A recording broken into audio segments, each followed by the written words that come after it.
The boy ran. He did not jog. He did not trot.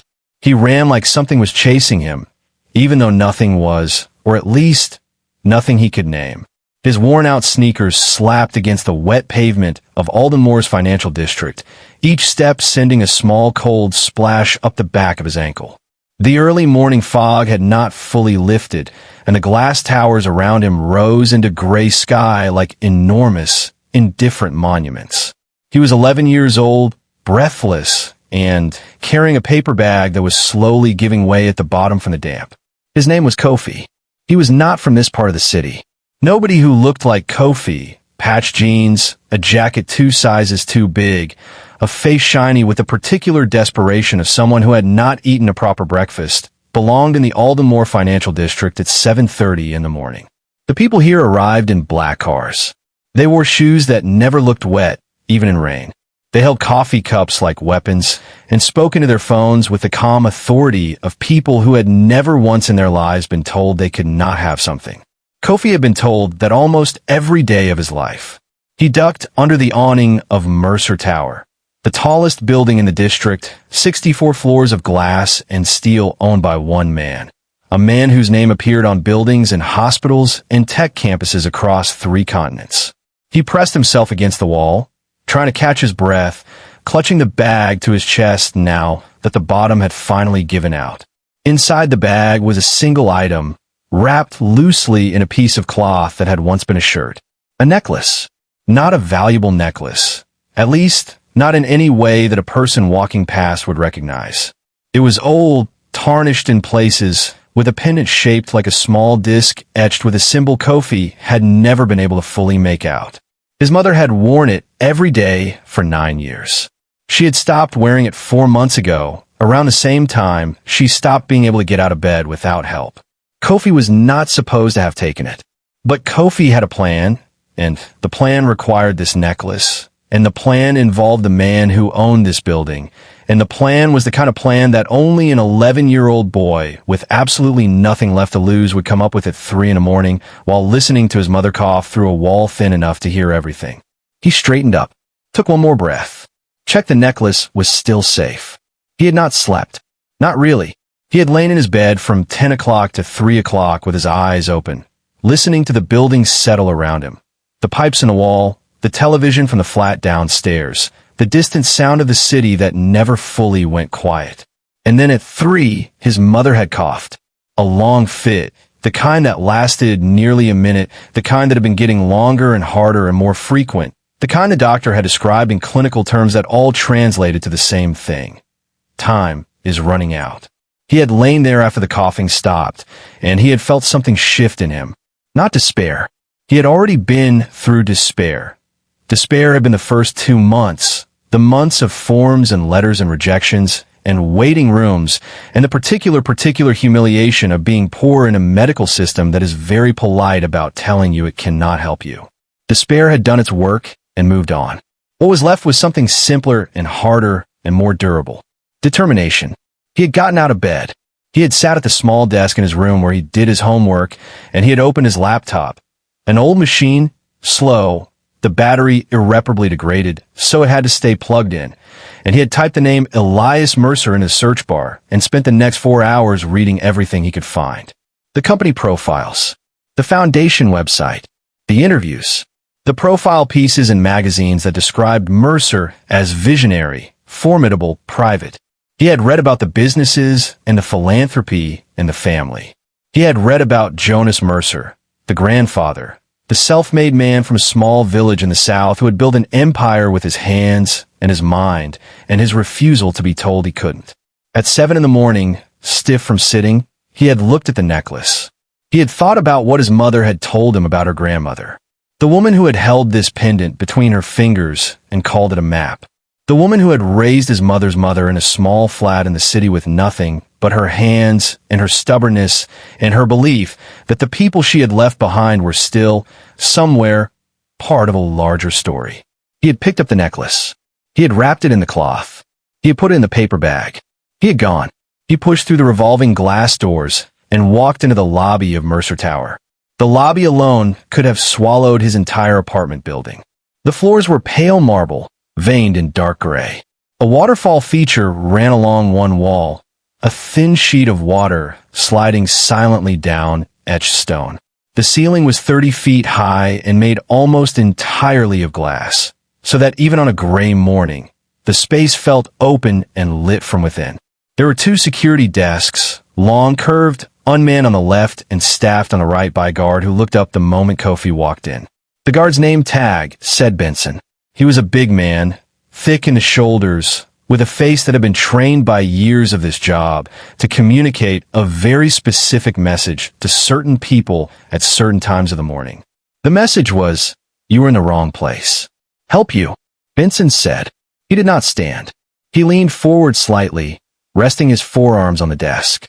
"I'm here to see Mr. Mercer," Kofi said. Benson blinked once. Then, for just a fraction of a second, something moved across his face that was very close to amusement. He suppressed it because he was professional. "You have an appointment?" "No." "Then you can't see Mr. Mercer." "I need to see him." "Son," Benson said, and his voice was not unkind, but it was final. "Mr. Mercer doesn't take walk-ins. Mr. Mercer doesn't take scheduled appointments from most people. Mr. Mercer runs 3 companies and a private foundation and has 16 meetings before noon. Do you understand what I'm telling you?" "I need 5 minutes," Kofi said. "Just 5 minutes." Benson looked at him for a long moment. He took in the patched jeans, the oversized jacket, the worn sneakers, the damp at the hem of his trousers. He looked at the torn paper bag Kofi was holding together with both hands. "I'm going to ask you to leave," Benson said. "Not because I want to, but because if you don't, I'll have to call someone who will ask you less politely." "Okay, go home, son." Kofi didn't move. He stood there in the marble lobby of Mercer Tower with his torn paper bag and his dead mother's necklace, and he didn't move. Because moving meant going back. Going back meant the same 4 walls, the same wet cough through the thin wall. The same doctor who had explained the cost of the treatment with the careful politeness of someone delivering a death sentence in installments. Going back meant nothing changed, and nothing changing meant his mother died. And his mother dying was the one fact that Kofi had decided at 3 o'clock in the morning was simply not acceptable. He thought about his mother's face. Not the face she wore now. The face tightened with pain. The eyes that try to look well for his sake, but the face she had worn when he was small, when she had carried him on her back to the market on Saturdays, when she had sung to him in the old language she half remembered from her grandmother, when she had held the necklace between her fingers and told him, "This is who we come from, even if we don't know all their names yet." He thought about the night 3 weeks ago when he had heard her crying through the wall. Not coughing, crying. Quietly, the way adults cry when they think nobody can hear them. With a restraint that is somehow more devastating than noise. Because restraint means they have thought about it, chosen it, decided that their grief should not become someone else's burden. He had pressed his hand against the wall and said nothing, because he didn't know what to say. He had lain there in the dark and felt something harden inside him that had nothing to do with anger and everything to do with refusal. A pure, cold, absolute refusal to let this be the end of the story. "I'm not leaving," he said. Benson sighed. He reached for his radio. It was at precisely this moment that the elevator bank at the far end of the lobby produced a sound, a soft, expensive chime, and the doors of the central elevator slid open. The man who walked out was not what Kofi had expected. He had seen photographs of Elias Mercer, of course. Everyone in Aldenmore had. His face was on the cover of 3 different magazines in the lobby of the public library on Kofi Street. But photographs, especially magazine photographs, where someone had carefully arranged the lighting and the angle and the expression, do not prepare you for the reality of a person. In photographs, Elias Mercer looked powerful, composed, the kind of man for whom the world had been reorganized to provide comfort. In person, he looked tired. He was perhaps 50, tall, lean, with silver at his temples and a jaw that carried the faint tension of a man who had been clenching his teeth for 30 years. He wore a dark suit, no tie, his collar open by 1 button, which in the world of Elias Mercer was the equivalent of going casual. He was looking down at his phone as he walked, and he walked with the particular stride of a man who has learned that moving fast through spaces is the only way to avoid being stopped in them. He was heading for the main doors. He would pass within 4 feet of Kofi. Kofi had one moment to make a choice. In that fraction of a second, every doubt he had spent the past 4 hours pushing down came rushing back like floodwater through a cracked wall. The voice that said this is insane. The voice that said he will not stop. The voice that said you are 11 years old, and you are nobody, and this man's time is worth more per second than your family has ever had in a month. The voice that said go home. He recognized that voice. He had been hearing it his whole life. Every time the apartment got cold because they couldn't pay the heating bill on time, every time he ate lunch alone at school because the other kids sensed something about him that he couldn't name, but they could smell, every time a teacher looked at his address on the school roll and adjusted their expectations slightly downward without saying so out loud. The voice had a very particular tone to it. It sounded like facts. It sounded like reason. But what it was, he had come to understand, was fear dressed up in the vocabulary of logic. He had decided at 3 a.m. not to listen to it today. Kofi moved. He stepped directly into the path of Elias Mercer and said, loudly and clearly and with a voice that only shook a little, "Mr. Mercer, can you buy this?" Elias Mercer stopped. Not because of the question. Not because of the boy. He stopped because walking into an unexpected obstacle at speed requires stopping, and his body had responded before his mind had fully processed what the obstacle was. He looked up from his phone. He saw Kofi. He saw the torn paper bag. He saw the small, tarnished necklace that Kofi had unwrapped and was now holding out in one hand, flat on his palm, like an offering.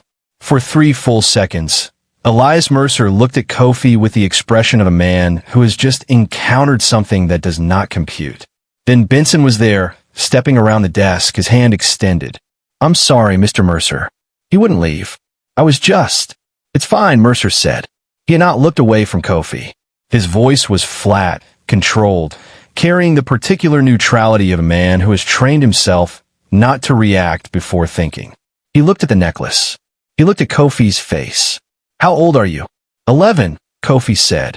"Why are you here at 7:30 in the morning?" "Because by 8 you're in meetings, and I looked up your schedule online." Something shifted in Mercer's expression, almost too fast to catch. "You looked at my schedule." "The public one," Kofi said quickly. "It was on your foundation website.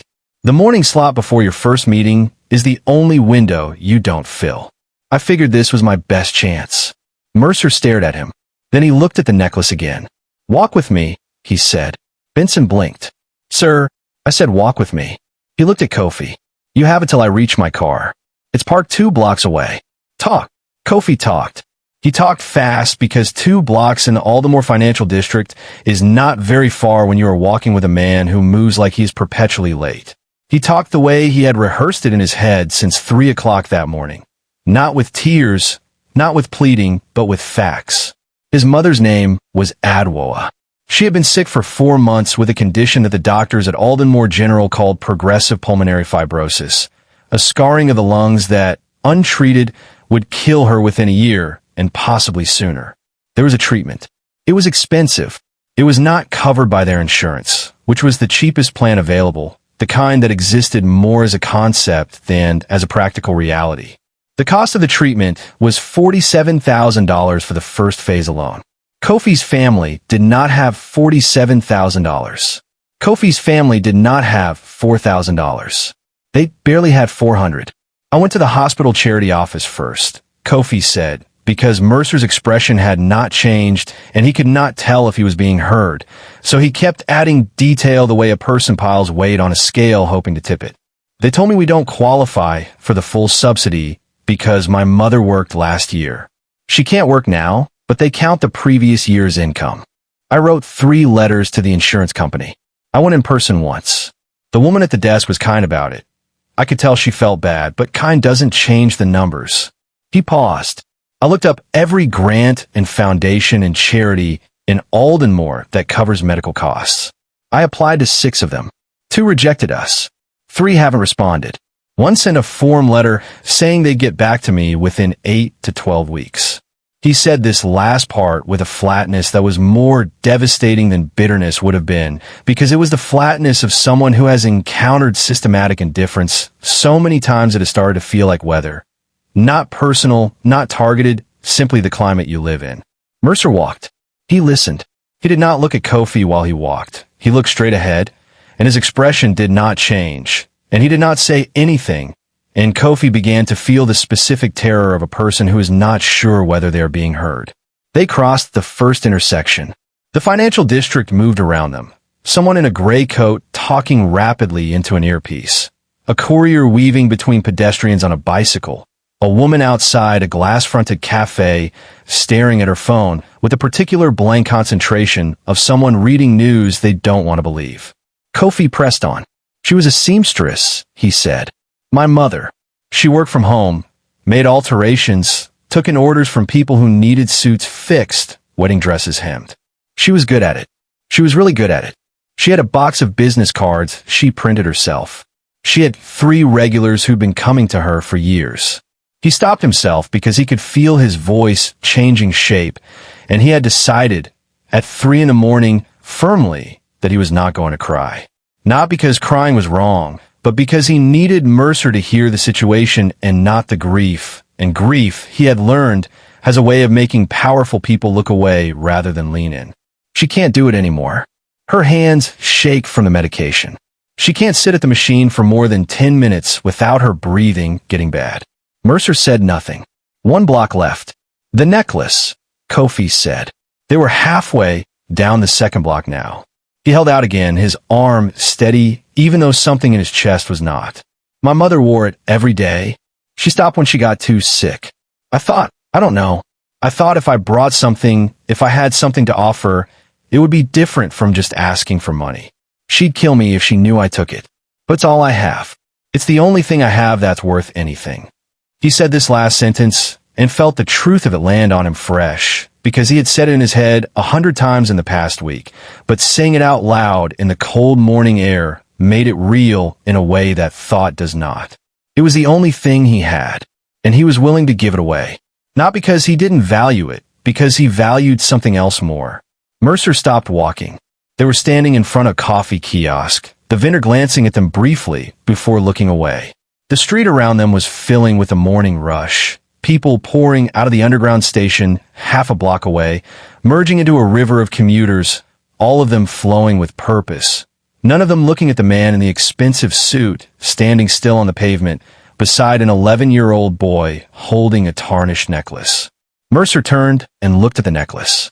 He looked at it the way he had not looked at it before, not with the glance of the busy man encountering an inconvenience, but with the focused, still attention of someone who has suddenly recognized something. His face changed. It was not a dramatic change. He did not go pale. He did not gasp. But something behind his eyes shifted, like a door opening into a room that had been closed for a long time. Where did your mother get this? He said. His voice was different now. Quieter. She's had it my whole life, Kofi said. She said her mother gave it to her. Before she left. Left where? Karama. It's a village it's in. I know where Karama is, Mercer said. Kofi went still. Mercer reached out and, very carefully, with a deliberateness that Kofi would remember for the rest of his life, took the necklace from his palm. He held it up.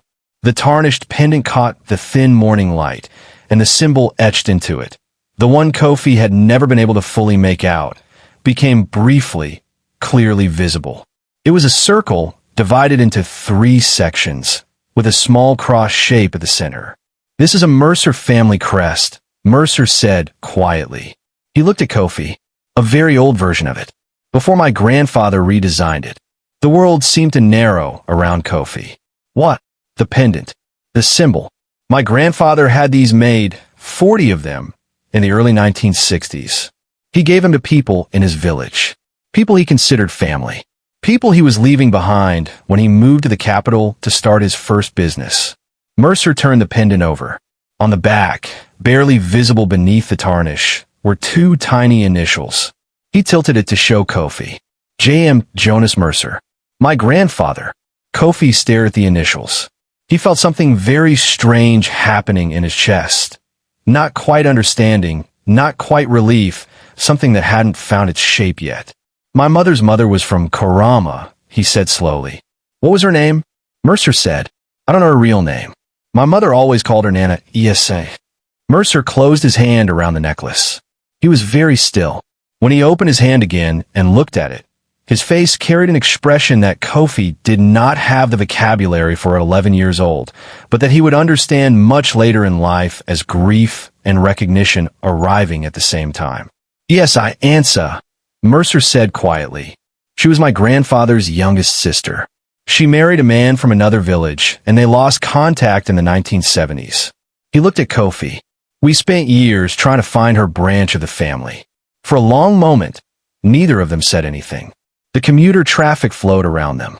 The coffee vendor steamed milk.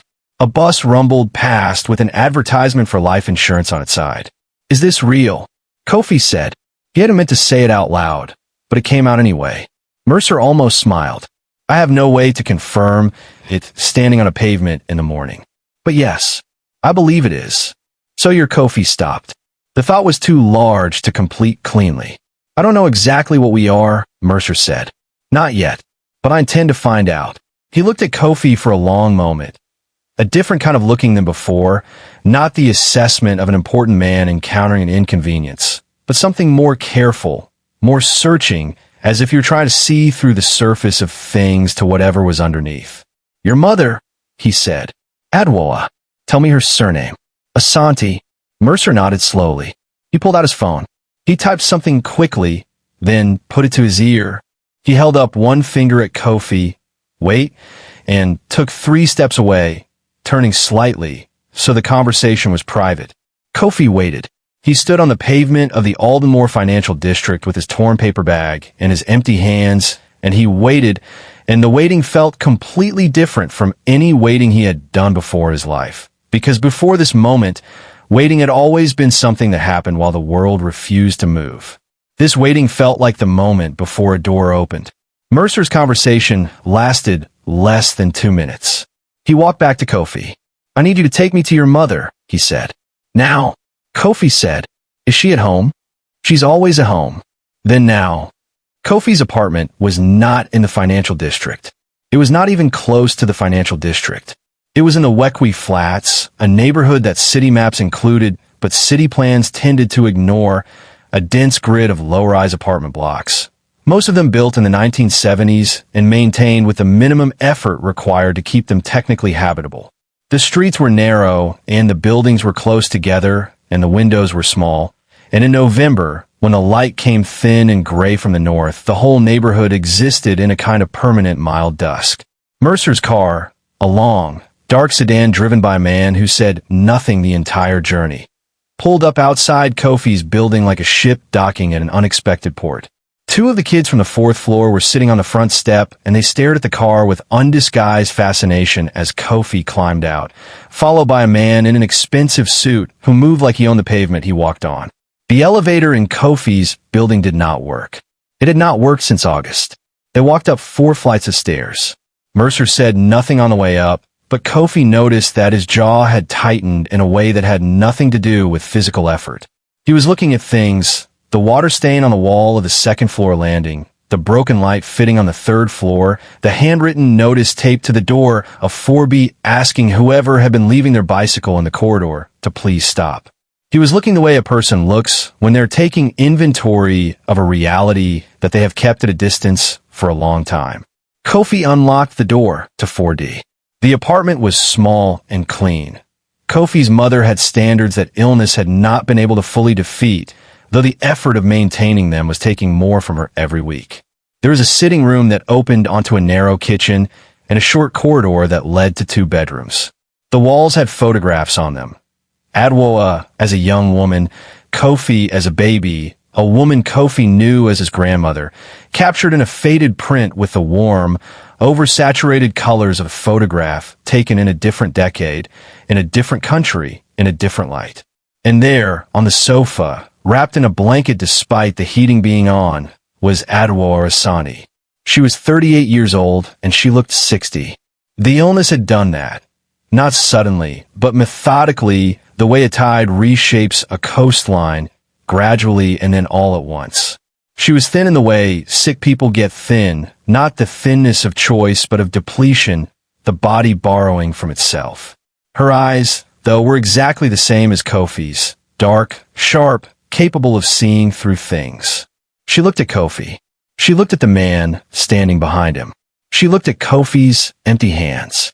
"Kofi," she said, and her voice was the specific voice of a mother who has noticed that something is missing. "Where's my necklace?" Kofi opened his mouth. "I have it," Mercer said, stepping forward. He held it out. Adwoa looked at it. Then she looked at him, and something happened in her face that was not quite recognition. She had never met this man, but was something adjacent to it, the kind of feeling that happens when you encounter something familiar in an unexpected form. "Who are you?" she said. "My name is Elias Mercer." He crouched down, bringing himself to her level, which was a thing Kofi had never seen a powerful person do without it looking performative. On Mercer, it looked natural. "I believe you knew my grandfather's work, even if you never knew his name. The necklace your son brought to me this morning, I believe it was given to your grandmother by Jonas Mercer in a village called Karama sometime in the early 1960s. Adwoa was very still. "My grandmother talked about a man called Jonas," she said slowly. "She said he was the one who told her the world was bigger than the village. She said he gave her something to remember him by when he left." She looked at the necklace. "I always thought it was just a story." "It was not a story," Mercer said. "It was history. And your son walked into my building this morning to return this to me.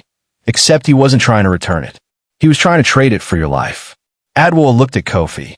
Kofi had been standing in the doorway of the sitting room, and now he felt the full weight of his mother's gaze, and it was not the weight of anger. He had expected anger, had braced for it. It was something far more complex and far harder to carry, which was love that has just understood the depth of its own desperation. "Kofi," she said softly. "I'm sorry I took it," he said, "but I wasn't sorry when I did it." She made a sound that was half a laugh and half something else entirely. Then she pressed her hand over her mouth and turned her face slightly away. Mercer straightened up. He looked at Kofi, and his expression was something that Kofi had not seen on the face of any adult who had looked at him in the past 4 months. Not the doctors with their careful politeness, not the insurance company representatives with their form letters, not the social worker who had visited twice and filled in boxes on a clipboard. What Mercer's face held was simple, uncomplicated, and absolute. It was the expression of a man who has made a decision. "I need to make some calls," he said. "Your mother is going to be treated at Mercer General Hospital. I founded that hospital. I will make the arrangements personally, and I will cover the full cost of treatment. Not as charity." He looked at Adwoa, then back at Kofi. "As family." The word landed in the small apartment like a stone in still water, and the ripples went outward in every direction. Nobody spoke for several seconds. Then Adwoa said, quietly, "You don't know that we are family." "Not for certain." "No," Mercer said. "Not yet. But I know that necklace. I know that symbol. And I know that my grandfather spent 30 years looking for his sister's family and never found them." He paused. "Whether the DNA confirms it or not, your son walked into my building this morning with nothing in his hands except a tarnished piece of metal and the willingness to stand in front of a stranger and refuse to move. That is not a thing that happens in the world without a reason." Adwoa looked at the necklace in his hand. "He's stubborn," she said. "He gets it from his grandmother." Mercer smiled. A real smile, not the managed expression of a public figure, but the kind that reaches a person's eyes and changes them briefly into something softer. "Then he definitely gets it from my grandfather's side." What followed was not neat or simple or immediate. Life rarely is, regardless of how stories tell it. The calls that Mercer made that morning set things in motion, but motion is not arrival. There were still medical consultations and intake procedures and insurance forms that needed to be unwound and replaced. There were genetics tests ordered through a private laboratory, samples given carefully, and results awaited with a specific kind of patience that is harder than ordinary patience because it requires holding hope at arm's length until there is something solid to attach it to. There were conversations, some of them easy and some of them not, about what it meant for a branch of a family to be found, about what obligations and connections mean across decades of distance, about what a relationship between a billionaire and a sick woman and her 11-year-old son could realistically look like. There were also moments of pure, uncomplicated grace. There was the moment 9 days later, when the genetics results came back and showed a significant familial connection. Not conclusive on its own, the scientist explained carefully, but strongly suggestive of a shared lineage through the maternal line going back 2 to 3 generations. When Mercer called to tell Kofi was at school in a mathematics class, and the teacher had to come and get him from his desk because the office had said it was important. He took the call in the corridor, standing beside a poster about the water cycle. And when he hung up, he stood very still for almost a full minute. And then his mathematics teacher, a young woman named Ms. Owusu, who had always suspected that Kofi was more interesting than his circumstances were allowing him to be, asked him if he was all right. Yes, Kofi said. He thought about it for a second. I think yes is actually true today. There was the moment, 3 weeks later, when Adwoa was admitted to Mercer General and assigned to a specialist who explained the treatment plan with the calm confidence of someone who was talking about curing something, not managing it. The specialist's name was Dr. Vance, and she had the particular quality of good doctors, which is that she looked at her patient and talked to her patient and explained things to her patient, and did not once talk about Adwoa Asani as though she were a case file rather than a person. Adwoa cried in the intake room, quietly, with the controlled dignity of a woman who does not cry easily. When Dr. Vance left to arrange the first round of treatment, Kofi sat beside his mother and held her hand, and neither of them said anything for a long time. Then Adwoa said, "You stole my necklace." "I borrowed it," Kofi said, "to give to a stranger, to trade to a stranger." 11 years old, she said, shaking her head slowly, running across the city at 7 in the morning to knock on a billionaire's door. I didn't knock. I waited in the lobby. Even worse. But she was squeezing his hand. Your father would have done the same thing. Kofi had never known his father. He had died when Kofi was 2, in a construction accident, a story that Kofi knew the broad shape of, but not the details. His mother rarely talked about him. When she did, it was usually in this way, a small comparison, an observation about the way some quality had passed down the way all the truest things passed down, not through instruction, but through blood and time. Was he stubborn? Kofi asked. Monumentally, Adwoa said. He once argued with a bureaucrat for 6 hours to get a permit issued that should have taken 20 minutes. She paused. He won. Good, Kofi said. Terrible, actually. He was insufferable about it for a week. They sat together in the clean, bright room of Mercer General Hospital, and outside the window the afternoon light of Aldenmore was doing what November light rarely does in that city, which was coming in gold and clear and full of something that felt almost like warmth. The treatment began 2 days later. It would take months. Pulmonary fibrosis is not the kind of illness that yields quickly or cleanly. It requires time and repetition and the particular determination of doctors who believe in what they are doing and patients who believe in the possibility of being well. There would be difficult weeks where the treatment made Adwoa feel worse before it made her feel better, weeks where the numbers on the charts moved in directions that required Dr. Vance to sit down and have conversations she had clearly had many times before with the practiced compassion of someone who has learned that honesty and kindness are not opposites. There was one week in particular, the 3rd week of December, 10 days before the end of the year, when Kofi arrived at the hospital after school, and the nurse at the 8th floor desk had a look on her face that made him stop walking. Not the expression of someone delivering catastrophe, but the expression of someone managing uncertainty, which is in some ways worse, because uncertainty requires you to stay in a state of not knowing without collapsing. Your mother had a hard night, the nurse said.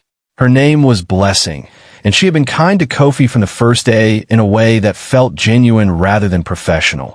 She always remembered his name, always asked about school, always said goodbye when his visiting hours ended as though it mattered to her. The medication is doing what it needs to do, but her body is working hard right now. Dr. Vance spoke to her this morning. She's resting. Kofi walked to the room. His mother was asleep. She looked smaller than she had the day before, which was something illness did, not all at once, but in gradual increments, the body reducing itself to its essential work.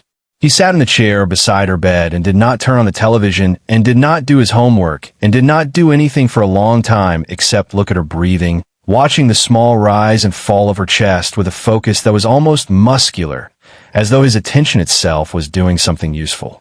She woke an hour later. "You're staring," she said without opening her eyes. "I'm watching," he said. "Same thing." She opened her eyes. They were still sharp, still hers. "How was school?" "Fine." "What did you eat for dinner?" "I had some." He stopped. He hadn't eaten. He had come straight from school on the bus and hadn't thought about it. "I'll eat when I get home." Adwoa looked at him for a long moment. Then she reached over to the small table beside her bed and pushed a container of biscuits toward him, the kind the hospital gave out with afternoon tea, wrapped in cellophane. "Eat," she said. "Those are yours. I have approximately 47 of them. They give them to me every day whether I want them or not. Eat." He ate. The biscuits were plain and slightly too sweet, and possibly the best thing he had tasted in weeks, because hunger experienced in a moment of relief has a particular intensity. He ate two, and then a third, and his mother watched him with an expression that he recognized as love in its most practical form. Not the love of speeches, but the love of noticing, the love of paying attention to the small things. "I'm not going to die, Kofi," she said quietly. He kept eating. He did not look up. "I'm not," she said. "I know the bad days look bad." Dr. Vance explained it. "The treatment is hard on the body before it helps. It's like," she said, "it's like setting a bone. It has to hurt first for it to heal correctly." She paused. "I need you to hear that and believe it. Not just know it. Believe it." He looked up. Her eyes were steady. "I believe it," he said. He wasn't entirely sure it was true yet, but he was working toward it. And working towards something is not the same as lying. "I believe it," he said again, and this time it was a fraction more true. And the next time he said it would be more true still, and that is how belief actually works. Not as a switch, but as a muscle. But the treatment was working. By February, the scarring had stopped progressing. By March, there were early signs, careful, provisional, hedged with the appropriate scientific caution, but signs nonetheless, of improvement. Dr. Vance used the phrase, meaningful reversal, in a conversation with Adwoa that Kofi was not in the room for, but that Adwoa reported to him afterward with a precision that suggested she had memorized every word. Kofi visited every day after school. He took the number 14 bus from the stop outside the school gates to the stop 2 blocks from Mercer General, and he walked the 2 blocks, and he went up to the 8th floor, and he sat with his mother for 2 hours.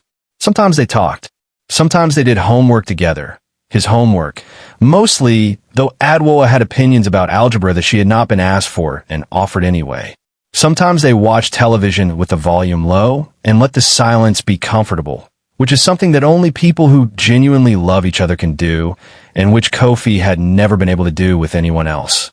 Mercer came twice. Not announced, not with a team of people and a press photographer. Just Mercer, in a less expensive suit than the one Kofi had first seen him in, carrying 2 cups of coffee from the kiosk on the ground floor. The first time, he and Adwoa talked for 3 hours. Kofi sat in the corner and listened, which was something his mother sometimes accused him of doing too much, but which he privately considered one of his most valuable skills. They talked about Karama. They talked about Jonas Mercer, what Elias remembered of him, the stories he had heard, the way the old man had talked about the village he had left as a young man with the specific tenderness of someone who loves something most completely only after they have left it behind. They talked about Nana Iasai, what Adwoa remembered of her grandmother, the songs she used to sing, the food she cooked, the way she used to hold the necklace between her fingers sometimes and look at the pendant as though she were trying to read something in it. She always said it was a map, Adwoa told him. I thought she meant it metaphorically. Maybe she did, Mercer said. Or maybe she meant that it would lead somewhere if you followed it long enough. There was a silence between them after that, the comfortable silence of 2 people who have just said something true and are allowing it to settle. The second time Mercer came, he brought someone with him, an older man, quiet and formal, who carried a briefcase and said very little but listened to everything. When he left an envelope on the table beside Adwoa's bed. Adwoa opened it after he had gone and read it twice, and then she folded it very carefully and put it in the pocket of her hospital gown. She did not tell Kofi what it said until 3 weeks later, when she was well enough to walk in the hospital's rooftop garden, and they were standing in the thin March sunlight, and she reached in her coat pocket and handed it to him. It was a letter Official, on Mercer Family Foundation letterhead.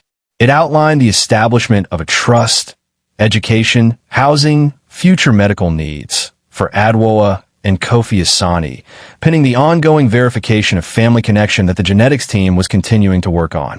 It was written in the precise, careful language of lawyers, which made it harder to read than it should have been, but the meaning was clear enough. Kofi read it twice. "This is real," he said. "So you keep asking," Adwoa said.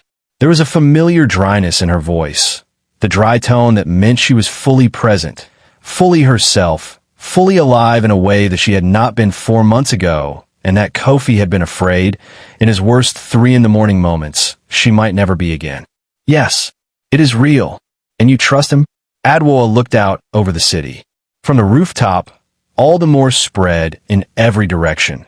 The financial district's towers to the east, the lower, denser mass of the Wequi Flats to the west, the parks and roads, and 10,000 rooftops of a city that contained 10,000 different stories happening simultaneously, most of them invisible to each other. "I trust the necklace," she said finally. "I trust my grandmother. And I trust that a man who knew immediately what that pendant meant, who knew the initials on the back, is not lying to me about who he is." She paused. "Whether he is a good man remains to be seen. But he is not a dishonest one." "He seemed good," Kofi said. "You met him at 7:30 in the morning when you were desperate, and he was in a hurry, and you still stood in his way and refused to move. And he stopped." She looked at Kofi. "That tells you something." It did tell you something. Kofi had been thinking about this for weeks, turning it over, trying to understand the mechanics of why it had worked. Because part of him, the part that was already beginning to think like the person he was becoming rather than the person he had been, needed to understand not just that something had happened, but why. And he had arrived at something that felt true, though he could not have fully articulated it yet. He had not been saved by the necklace. Not really. The necklace had made Mercer stop, but Mercer had already been almost past him. What had made Mercer stop, fully stop, turn around, walk out into the morning with a boy he didn't know, was not the object. It was the question itself. "Can you buy this?" Not "give me money." Not "how my mother." "Can you buy this, offer with both hands, everything I have, which is this small and tarnished and genuine thing?" There is a principle in moral philosophy. Kofi would encounter it years later in a classroom not unlike the one Dr. Marsh taught in, about the difference between treating a person as a means to an end and treating a person as an end in themselves. The idea is this. When you reduce another human being to a tool for achieving your goal, you have done something fundamentally wrong, regardless of how good your goal is. But when you present yourself honestly, when you say, "Here's what I have, here is what I need, here is the whole true shape of my situation," you are making a different kind of demand.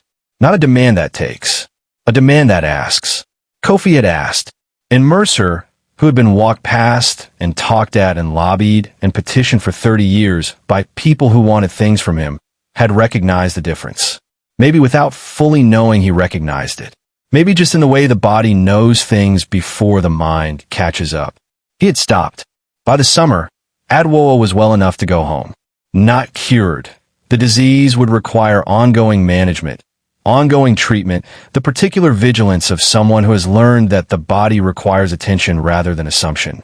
But home, walking without help, cooking slowly and with rests, the food that she had always cooked, that smelled of Karama, even though neither she nor her mother had ever been there.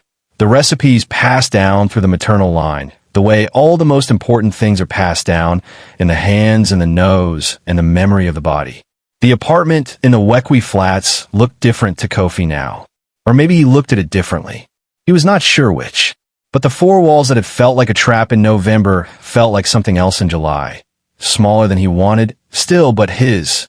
A place that he had fought for. Not by changing it, but by refusing to accept that what was outside it was permanently out of reach. He and Mercer spoke on the phone occasionally. Not often. And not easily.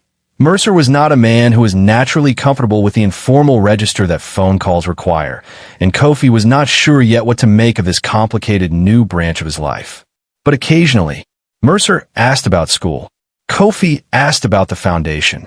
Once, Mercer mentioned that he had begun working with a historian to trace the full genealogy of the Karama branch of the family, and that he had found the names of several more people who had received pendants from Jonas Mercer in the early 1960s, and that he intended, eventually, to find all of them.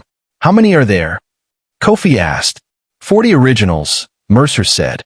"We've traced 16 so far. 24 more." "Yes, that's a lot of families." "It is," Mercer said. There was something in his voice, not quite happiness, but something adjacent to it, the particular quality of a person who has discovered that a project they thought was small has much larger dimensions than they expected, and who finds this good rather than overwhelming. Kofi thought about this for a long time after that call. He thought about Nana Esi, who had held a pendant between her fingers and told her granddaughter it was a map. He thought about his mother, who had carried the necklace for 9 years as a piece of inherited meaning, the way we all carry things from people we loved who are gone, not knowing fully what they mean, but knowing that they matter. He thought about Jonas Mercer, a young man from a small village who had made 40 pendants and given them to 40 people and then left and spent 30 years looking back. He thought about himself, running across the Aldenmore Financial District in the dark at 7:30 in the morning with a torn paper bag and a borrowed necklace and a plan that should not have worked. It had worked because of what the plan contained, which was not cleverness, not strategy, not leverage. It had worked because of what Kofi had been willing to offer, not the necklace, but himself, his honesty, his desperation worn plainly, without shame. His refusal to pretend that the situation was other than it was. There is a line in moral philosophy. Kofi would find it years later, in a book, and he would feel a shock of recognition reading it. The shock you feel when language catches something you have known in your body for a long time. That says the most important thing a person can do in the face of an unjust situation is to refuse to accept that the injustice is permanent. Not to rage against it. Not to scheme around it. Simply to refuse. To stand in the lobby and not move. Kofi had stood in the lobby and not moved. And because he had not moved, everything moved. He was 12 years old by the time the world had resettled around him into something he recognized as stable. 12 years old, and his mother was alive and getting stronger and cooking in the kitchen on Saturday mornings and complaining about his mathematics homework. 12 years old, and his grandmother's necklace sat in a small dish on the shelf above the television, back where it belonged, polished now so the pendant caught the light and the symbol. The circle with its 3 sections and the small cross at the center was fully visible for the first time in as long as he could remember. He looked at it sometimes before school, in the early morning when the apartment was quiet.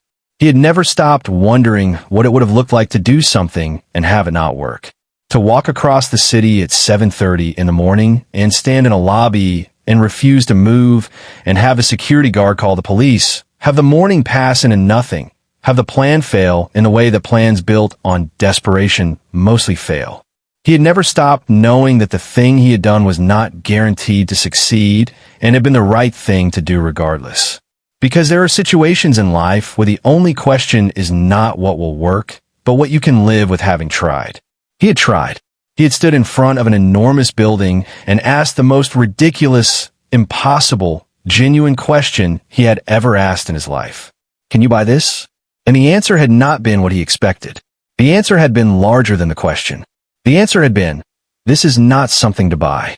This is something that was already mine, and yours, and ours." There are things that connect people across time and distance, and every difference that the world insists matters. There are things that survive in a pendant, in a recipe, in the particular stubborn quality of a person who will not move from a lobby until they are heard. The world is full of lost families, families separated by migration and poverty and time, families who carry the evidence of connection in objects they do not fully understand, in stories they have half heard, in names and songs and the shapes of their own faces. The world is also full of people who, when they encounter a small tarnished pendant and an 11-year-old boy with nothing left to lose, choose to stop walking. Not always, not even usually, but sometimes, and sometimes is enough to change everything. Kofi grew up. He studied, with the focus of someone who has understood early that knowledge is the thing that cannot be taken away from you, the thing that travels with you regardless of what else is lost. He studied in the Wequi Flats and then on the scholarship that the Mercer Family Foundation provided, which sent him to a school on the north side of Aldermore where the mathematics classroom had windows that let in actual sunlight, and the library had books he had never been able to afford. He studied in that school and then at university, and what he studied, in the end, was not medicine or business or any of the practical things that the world would have reasonably expected of a boy who had grown up the way he had grown up. He studied philosophy. He studied justice. He studied the question of what we owe each other, not in the abstract, not as a thought experiment, but as a lived and practical and urgent matter, the kind of question that is answered not in lecture halls, but in lobbies, in small apartments in November, in the decision a person makes at 3 a.m. about what is and is not acceptable. He thought about this. Every decision that changes a life begins with a moment that looks impossible from the outside. It looks impossible because the person making the decision has no guarantee, no evidence, no reasonable basis for believing that it will work. They have only the thing that is always available to anyone in any situation, which is the willingness to try. There is a moral philosophy concept, the one that says some actions are wrong regardless of their consequences, and some duties are absolute regardless of the cost. And Kofi understood it in his body before he understood it in his mind. He had stood in that lobby not because he was certain it would work. He had stood there because not standing there was something he could not do. Because there are things in life that are categorically required of us. Not by law, not by authority, but by the particular shape of who we are and what we love and what we are willing to lose. He stood there because his mother was alive on the other side of it, in a thin-walled apartment, coughing through the night. That was enough. That was more than enough. That was everything. And everything, it turned out, was enough. There is something that people say about luck, that it favors the prepared, that the prepared mind creates its own opportunities, that fortune belongs to those who are ready to receive it. This is true, but it is also incomplete, because preparation assumes you know what you are preparing for. Kofi had prepared, yes, the research, the early morning, the decision made in the dark at 3 o'clock, but he could not have prepared for the specific miracle of a family crest etched onto a pendant that an old man had given to his sister 60 years ago in a village neither of them could return to. That was not preparation. That was something older and stranger and more resistant to analysis. Call what you want. Call it coincidence if you need the comfort of randomness. Call it fate if you need the comfort of design. Kofi, who studied philosophy and therefore distrusted easy answers, preferred to call it this. The world is larger than we think it is, and the connections between people run deeper and stranger and further back than any of us can see clearly for where we are standing. His mother came home in July. She walked into the apartment under her own power, without help, and stood in the middle of the small sitting room and looked around at everything exactly as it had been. The photographs on the wall, the television in the corner, the small dish on the shelf with the necklace in it, and did not say anything for a long moment. Then she went to the kitchen and began making tea, and the sounds of it, the kettle filling, the cups from the cupboard, the particular domestic music of someone at home in their own space, were the most beautiful sounds Kofi had heard in 8 months. He sat at the kitchen table and watched her. "You're staring again," she said without turning around. "I'm watching," he said. She turned and looked at him over her shoulder. Her eyes were the same as they had always been, dark, sharp, capable of seeing through things. But there was something in them now that had not been there before, or perhaps had been there all along, and he was only now old enough to recognize it. It was the particular quality of a person who has been close enough to the end of something to understand, in their body rather than just their mind, what it means to still be here. "Thank you," she said. Kofi said nothing. There was nothing adequate to say, so he said nothing, and she turned back to the kettle, and the kettle boiled, and she poured the tea. That was enough. Years later, when Kofi was asked, in an interview by a journalist who was writing a piece about the Mercer Foundation's expanded family reunification program, which by that point had located and connected families across 4 countries, what he had been thinking when he walked into the lobby of Mercer Tower that morning, he paused for a long time before answering. I wasn't thinking, he said. I'd already done the thinking. 3 in the morning is when you think. By 7:30, you've already decided. Decided what? The journalist asked. Kofi looked at her. He thought about the lobby. He thought about the marble floor and the waterfall and Benson's professional expression and the sound of the elevator chime at exactly the right moment. He thought about the necklace, warm in his palm. That some things are not up for negotiation, he said. My mother's life was not something I was willing to accept losing.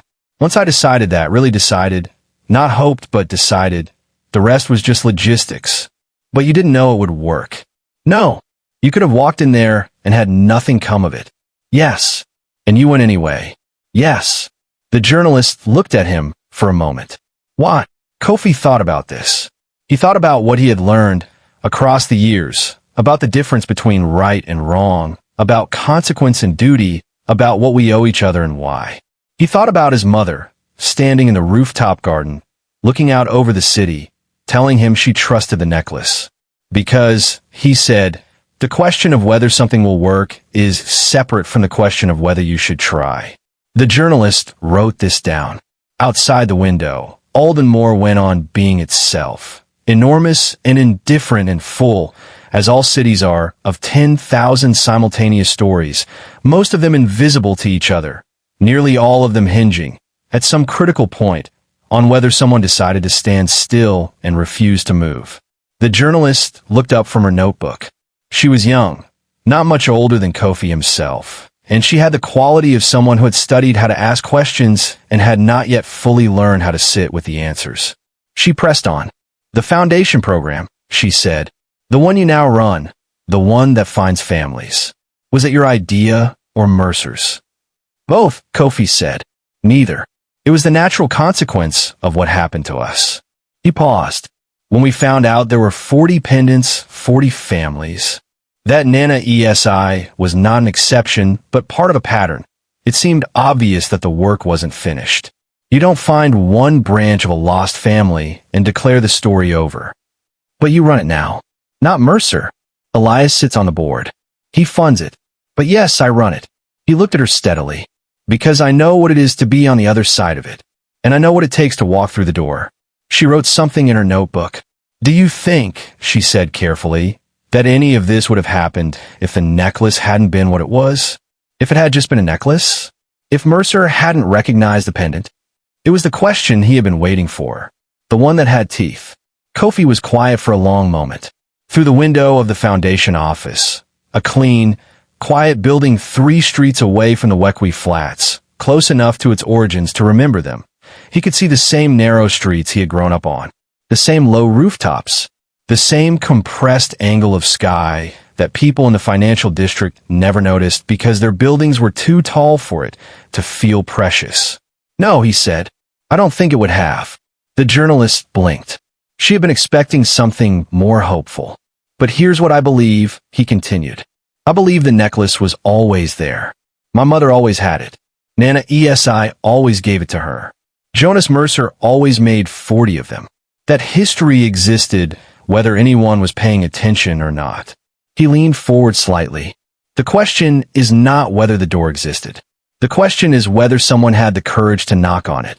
She stared at him. The pendant was the key, he said. But I had to be the one to walk up and put in the lock. And I had to be willing to do that, not knowing whether the door would open. He sat back. Most people never find out what their key unlocks. Not because they don't have one. Because they never try the door. She closed her notebook. One more question, she said. A personal one. Go ahead. Do you ever resent it? The fact that it took all of that, the illness, the desperation, the necklace, the coincidence to get to where you are? Do you ever think about how much easier it would have been if the system had just worked the way it was supposed to? If your mother's insurance had covered the treatment? If the charity had responded? If you hadn't needed to run across the city at 7:30 in the morning with everything you owned in a paper bag just to get someone to listen? It was a good question. The best she had asked. Kofi gave it the silence it deserved. Every day, he said. I think about it every day. He looked at his hands for a moment. My mother was lucky. She was lucky I was the kind of child who doesn't accept things. She was lucky the necklace was what it was. She was lucky Mercer happened to be in that elevator at that exact moment. He looked up. There are 100 versions of that morning where I walk out of that lobby alone and my mother dies in the spring. 100 versions where the necklace is just a necklace and Mercer doesn't stop walking and Benson calls the police and that's the end of the story. And those people, the ones in the other versions, deserve better, he said quietly. They deserve a system that doesn't require a miracle. They deserve to not have to be extraordinary just to access the ordinary things that keep a person alive. He paused. That's why I do this work. Not because my story had a happy ending. Because happy endings that depend on miracles are not a policy. They're a lottery. And most people lose lotteries. She looked at him for a long moment. You sound angry, she said. I am, he said. I'm very angry. He said it calmly, without heat, with the controlled precision of someone who has decided that anger, properly maintained, is not a feeling but a tool. But anger without direction is just noise. So I direct it. He gestured around the office, the walls lined with files, the photographs on the board behind his desk, 23 families reconnected in 4 years, names and faces, and the particular relieved expressions of people who have just discovered they are less alone in the world than they thought. This is where I pointed. She left an hour later. He watched her go from the window, and then he turned back to his desk. On the corner of the desk, in a small glass case he had commissioned from a craftsman in the Wequi Flats, sat the necklace. Not as a relic, not as a trophy. His mother still owned it, would always own it. It lived at home on the shelf above the television where it belonged. This was a replica made by the craftsman from Kofi's drawings and his memory of the original, with the same symbol and the same proportions and the same deliberate tarnishing of the metal to match the decades-worn quality of the thing it represented. He had put it there for the people who came to his office. The people who had found out about the program through the foundation website, through word of mouth, through the particular underground network of people who are looking for something they cannot name but know they have lost, and who sat in the chair across from his desk and told him their stories. He had put it there so that when they told those stories, they would be looking at the thing that had started all of this. Not a symbol of wealth or power or the particular grace of a billionaire who happened to be in an elevator at the right moment. A symbol of the specific courage it takes to try. He had put a small card beneath the glass case. He had written it himself, in his own handwriting, because handwriting carries something that printing does not. It said, "This is not a valuable object. It is evidence that some connections survive everything." He sat down at his desk. He opened the folder on top of the pile. The file for a family in the coastal district, a grandmother who had contacted the foundation after seeing a news segment, who had carried a pendant for 50 years and never known what the symbol meant, who had described it on the phone in a voice that shook only slightly, with the controlled dignity of a woman who has been holding something carefully for a very long time. The pendant in the photograph the grandmother had sent was identical to the one in the glass case on Kofi's desk. He had already confirmed the connection through the foundation's genealogist. The letter was drafted, the call was scheduled for Thursday, the process was in motion. He thought about what it would feel like to receive that call, to be sitting in a house somewhere and to have the phone ring and to hear a voice on the other end say, "We found you. You are not a loose end. You are not a forgotten person. You are part of something that has been looking for you for 60 years.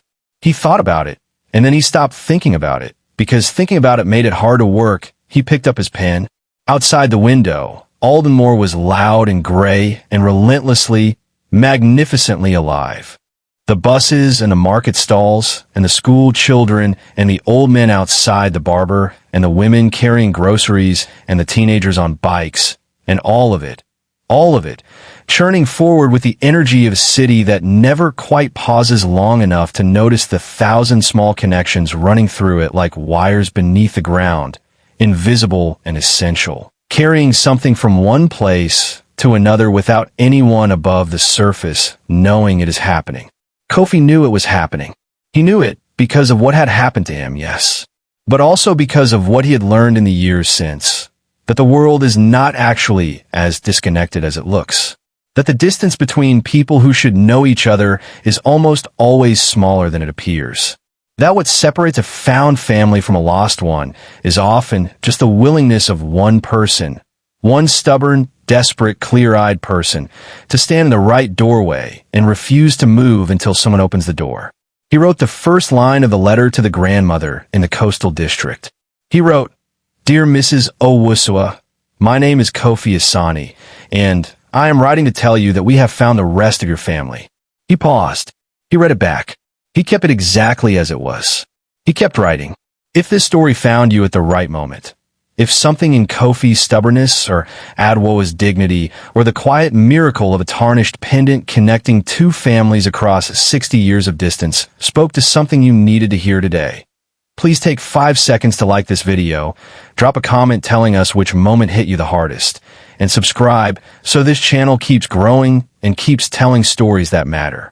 Your engagement is how stories like this reach the people who need them most.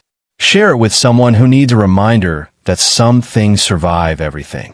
We will see you in the next one.